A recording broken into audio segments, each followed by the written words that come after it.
현재 롯데의 상태를 보면 정말 말이 나오지 않습니다.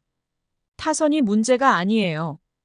이제는 타선은 제 몫을 하고 있는데요. 이러한 폭발적인 타선의 힘으로 버티고 있다고 봐도 되죠.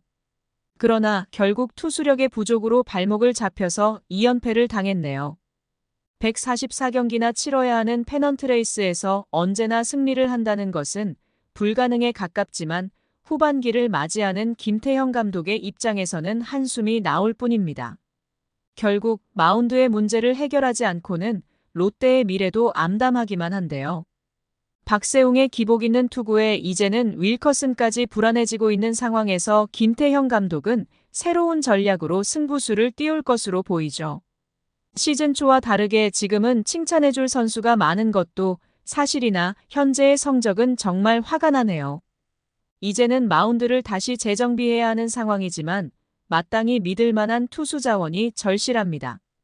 그러면 현재의 롯데의 상황과 앞으로 김태형 감독이 취할 수 있는 전략에 대하여 이야기해 보도록 하겠습니다. 좋아요 눌러주시고 롯데의 선전을 응원해주세요. 롯데 자이언츠는 그동안 불안한 마운드로 인하여 감독이 원하는 경기를 하지 못하는 상황이 많았는데요. 그로 인하여 무너지던 선발 투수진과 선발 마운드가 버티지 못하고 조기에 강판되는 등의 상황으로 불펜마저 무리가 온 상황이죠.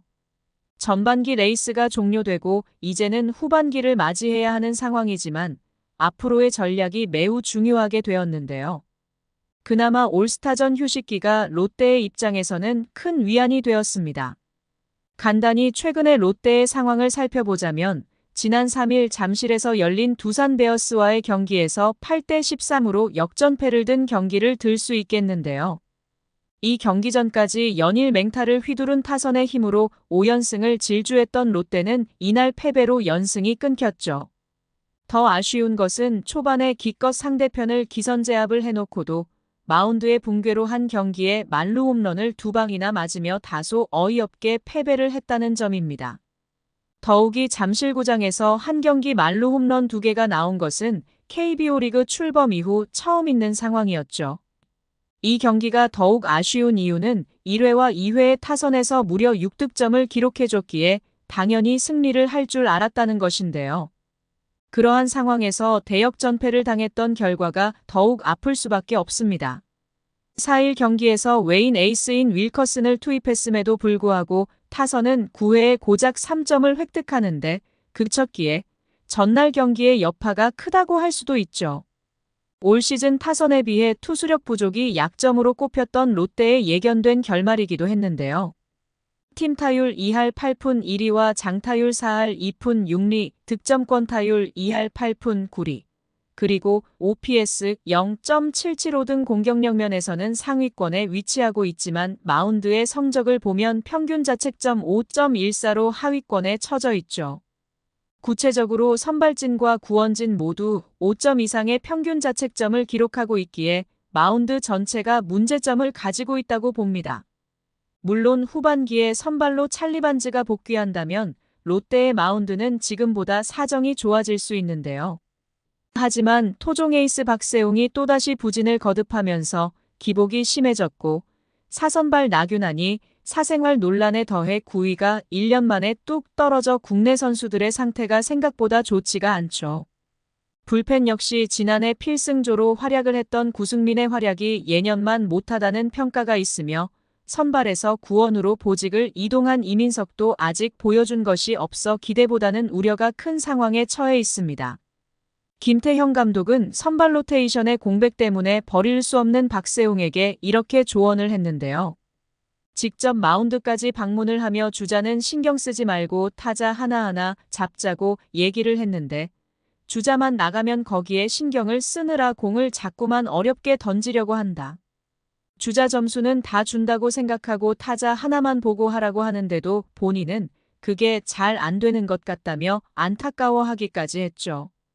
2014년 KT 위즈의 1차 지명으로 프로에 발은 들인 박세웅은 이듬해 롯데의 유니폼을 입고 10년째 프로 생활을 하고 있는데요. 통산 240경기에서 68승 83패, 평균 자책점 4.65의 성적을 기록하고 있으며 세 차례 두 자릿수 승리가 있기는 하지만 과거의 기대치를 확 뚫고 올라오는 모습을 보여주지 못하고 있습니다. 김태형 감독은 너무 잘 던지려고 그러는 것인지 진실의 방에 부르고 싶었다라며 좋은 공을 가지고도 승수가 한 3년 이상 계속 잘 나온 적이 없다. 본인의 멘탈이나 이런 부분에 문제가 있는 것 같다면서도 자신의 페이스를 찾고 타자를 상대할 때 잘 이겨내야 한다고도 충고를 했죠. 결국 김태형 감독은 타선만 갖고는 한계가 있다고 판단하고 있는데요. 시즌 초 부진한 타격으로 제대로 된 점수를 내지 못하는 롯데를 재정비하며 타선에 힘을 실어주던 모습과는 반대되는 상황이 발생을 했죠. 현재 롯데의 성적을 분석해 본다면 롯데의 타선은 전반기 최선을 다했다고 생각을 하는데요. 거의 매 경기 다득점을 만들어내고 있는 상황이죠. 5월까지 꼴찌에 위치했던 롯데였지만 6월 10개 구단 중 가장 높은 6할 이상의 승률을 기록하면서 반등을 했고 팀 타율은 무려 3할 1푼 1리에 달했습니다. 키움이나 기아를 훨씬 능가하는 타선의 힘을 보여주었는데요. 홈 경기에서는 더한 활약을 보였던 롯데의 타선이었죠. 홈인 사직에서의 타율은 3할 3푼 6리를 기록하면서 막강한 타선은 김태형 감독의 자랑이었고 매 경기 다득점을 내며 투수들을 지원했습니다. 하지만 롯데의 순위는 아직까지 8위를 기록하고 있는데요. 6월 승률 1위를 기록했는데도 불구하고 위로 치고 올라가지 못하는 이유는 역시 마운드의 문제죠. 일단 가장 큰 이유는 반지의 부상으로 꼽을 수 있는데요. 결국 선발 마운드의 공백에 따른 불펜의 피로도의 문제까지 겹치면서 마운드의 추락을 지켜볼 수밖에 없었죠. 현재 롯데 선발 마운드에서 계산이 서는 선수는 윌커슨과 반지, 단 2명뿐이라고 말할 수 있는데요. 이들 이외에는 퀄리티 스타트를 기대할 수 있는 선발 자체가 없는 상황이죠. 매 경기 타선만 바라볼 수밖에 없다는 의미인데요. 5강을 노리기에는 마운드가 너무 허약하다는 주위의 평가도 있죠. 선발이 제 역할을 하지 못하는 상황에서 불펜마저 피로도의 문제로 제대로 된 구위의 공이 나오고 있지 못하는데요. 김원중, 김상수, 구승민, 그리고 진해수 등으로 구성된 롯데의 불펜은 예상 밖으로 선전하고 있기는 하지만 선발 마운드의 공백을 완벽하게 커버를 하지 못하고 무너지는 상황이 많이 발생을 하기에 5강권으로 가기에는 아직 많이 부족한 것도 사실입니다. 김태형 감독의 목표는 일단 팀의 조화가 먼저라고 생각을 하는데요. 이제는 타선의 힘은 최고로 만들었으니 마운드에 힘을 실어줘야 한다고 판단하고 있습니다. 최소 5년 이상을 끌어갈 수 있는 야수진은 일단 확보했지만 현재 5강 여부를 떠나서 지금부터는 계산되는 투수진을 만들어 갈 계획을 세우고 있죠. 시즌 초 빈타에 시달렸던 타선을 지금의 상태까지 만들어냈던 김태형 감독이지만 자신의 주력 분야가 아닌 투수진의 재정비는 매우 어려운 과제인데요. 후반기에 김태형 감독은 투수진의 운용에서도 타선과 더불어 성적 위주의 시즌 정비를 할 것으로 보입니다.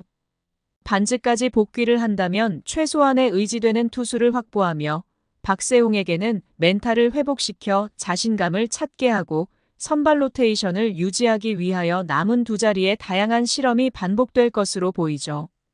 롯데 팬들의 큰 지지를 받고 있는 김태형 감독이 투수진 또한 세 부대에 담을 수 있을지에 대해서는 의견이 나뉘고 있지만 올 시즌은 팀 정비에 최선을 다하는 시즌을 만들고자 하는 감독의 의지에 중점을 가질 것입니다. 가능하다면 단순히 올해 5강을 넘어서 내년 그리고 내후년에는 그 이상을 기대할 수 있는 팀을 만들어갈 계획이죠.